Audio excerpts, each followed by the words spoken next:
eliminating stress and stabilizing unbounded awareness. In this compilation, curated by iMinded,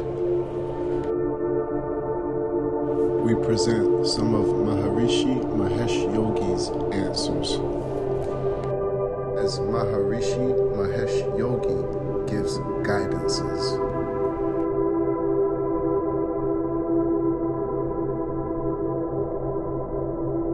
On deep state consciousness and letting go, iMinded presents Maharishi Mahesh Yogi eliminating stress and stabilizing in unbounded awareness. Suffering abides in weakness. That's all there is to it. Be it of any kind of suffering indicates weakness in the person, whether it's emotional weakness or intellectual weakness, or weakness of health, weakness of anything. Any weakness is the cause of suffering. In this practice, when the awareness is widened, the resistance to unfoldment of pure consciousness, these resistances, they disappear. The resistance to unfoldment of pure consciousness is like the clouds hiding the sun. The sun is shining, it's there, only due to the clouds. The barrier comes in between us and the sun, and we fail to see it.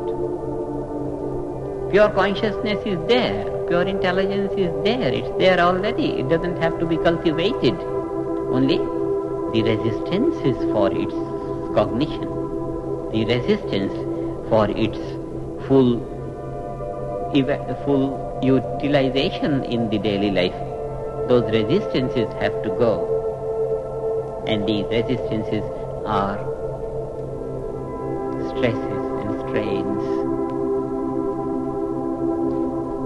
During meditation, as the mental activity becomes more refined, breathing becomes more refined, and with this metabolic rate becomes more refined, becomes less and less. The whole system receives deep rest. This deep rest automatically eliminates stresses and strains. So when the mind is opening to that unbounded pure awareness, the field of pure intelligence, simultaneously the body is losing stresses and strains, and thereby the clouds that were hindering the full use of inner creative intelligence in action, they begin to wither away. The system becomes purer, body becomes purer, mind becomes purer, clearer thinking is the direct result from this practice. All values of our actions, aspirations becomes richer.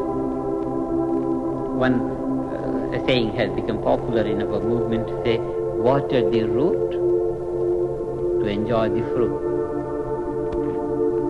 The root of life is that fundamental value of pure intelligence. This is the basis of life. Water the root. Take our awareness to this, and the value of that will get inherited in the nature of the mind. Wherever the mind is, it enjoys the waves of that fullness. Every activity, every thought becomes a wave of happiness, wave of joyfulness, because that pure awareness which adheres to the nature of the mind is bliss in its structure, in its quality, its bliss consciousness. So here is something which is worth adopting in our life and worth telling our friends. When I hear from the teachers of meditation, what a great joy it is to teach it. man who comes worried and anxious, 5-10 minutes of instruction, he says, "Thank you very much. I didn't know it was so simple." Many people in different parts of the world have come to ask next day. They said,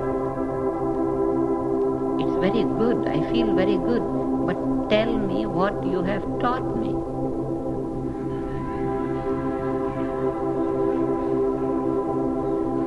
Because whatever they were told, they knew they were not making any effort on it. Something effortless, but they know that they got up earlier today and it was so fresh and didn't get upset on this or this, which was a daily routine. And now the effects are seen, but they don't know actually what they did during meditation.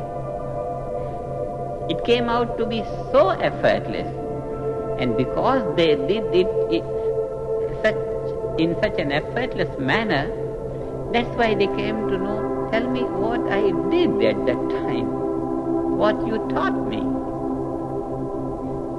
Such a natural procedure, something that is in accordance with our nature. We just spontaneously do it without even knowing what we are doing. Such a natural thing. So this knowledge has come from a complete comprehension of life. Life which is with thousands of boundaries, and that aspect of life which is boundless. These two qualities, something that is relative, something that is within boundaries, something that is full of differences, and something which is non-different, unmanifest, lying underneath all the differences, the cause of all the differences, that value of pure intelligence unmanifest, lying at the source of thought within and expressing itself in the channels of thinking and action. But as long as our awareness is not open to it, full value of it is not enjoyed in our thought and action. The technique is only to know it, only to bring it to our awareness and then stabilize it in our awareness for full use of it in daily life. And the principle of stabilizing, the principle of getting on to that level is effortless. The principle of stabilizing it so that it's never lost is like the principle of dyeing a cloth, coloring a cloth, white cloth, dipping it in yellow color, putting it to the sun. In the sun it fades away, but it doesn't fade away completely. And put it back to the color, put it back to the sun eats it up, the color enriches it. Just like that, morning and evening meditation, dipping the mind in that color of unbounded awareness, exposing it to action. In action it fades, but doesn't fade away completely. Again back to the color of unboundedness, again back to the sun of the boundaries, which scratches it from all sides. So coloring the mind and fading it and coloring and fading, meditation and action, this is a procedure which stabilizes that unbounded awareness on the level of conscious mind, and once it's done forever. The color will never fade, whatever activity we undertake, but we always remain in that state of unbounded awareness. Behaving within boundaries, we don't lose sight of the boundless. So the two principles. Principle of meditation is the principle of retiring.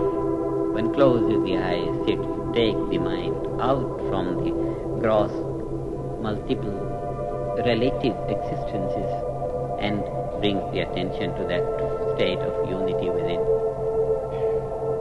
This inward stroke of meditation makes the mind conversant with the quality of that basic value of life. Outward stroke of meditation brings that value out into the field of action. We go in to come out. It's just like we go to the bank to come out into the market. And 5 minutes going to the bank is worthwhile to be full day in the market. It's worthwhile. If someone says, I have so many appointments in the market, I don't have time to go to the bank, he has to be cautioned. All these appointments in the market will be valid and enjoyable and fruitful only if some 5 minutes are spent in the bank. If someone says, I don't have time to meditate, that means he doesn't have time to collect his mind, to enrich his mind, to make the mind full of liveliness. And in that state, he is only plunging into activity with a very narrow ability of perception, decision, action. The accomplishments are not going to be great.